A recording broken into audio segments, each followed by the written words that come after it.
Breaking news coming in. Big piece of breaking news coming in. Russian officials, including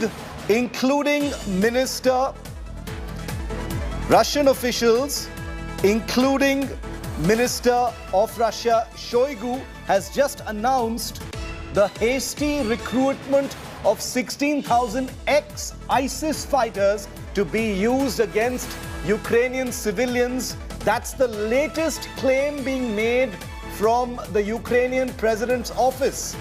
Ukraine is now blaming Russia and accusing Russia of hiring ex-ISIS terrorists and deploying them in the war against Ukraine.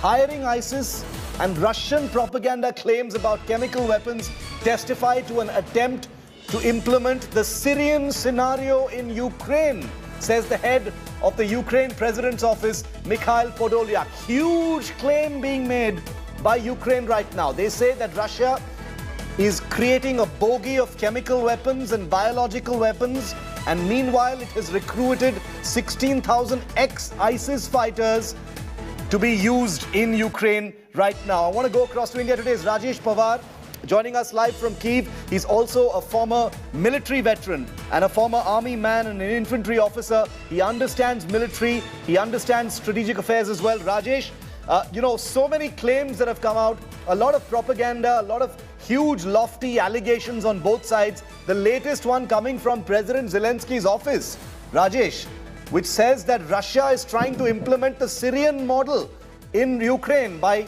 deploying ex-ISIS fighters, creating a bogey of biological warfare.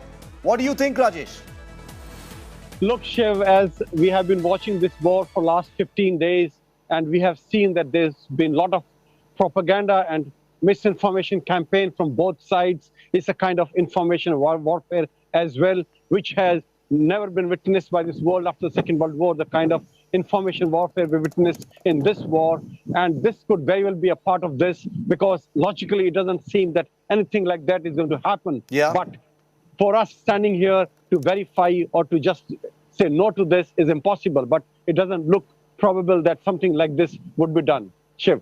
Okay, Rajesh, thank you very much for that important piece of, claim. Whether something like this is actually happening or not will only be seen as the days go by. But huge number of very specific claims. This latest one that Rajesh has just analyzed for us live here on TV, where the Ukrainian president's office is saying that Russia has recruited 16,000 ex-ISIS fighters. Just think about that for a minute. To fight inside Ukraine with a bogey being created, a ghost of chemical and biological weapons of mass destruction being created to somehow justify what Russia is doing right now. Big claim coming in here on India Today.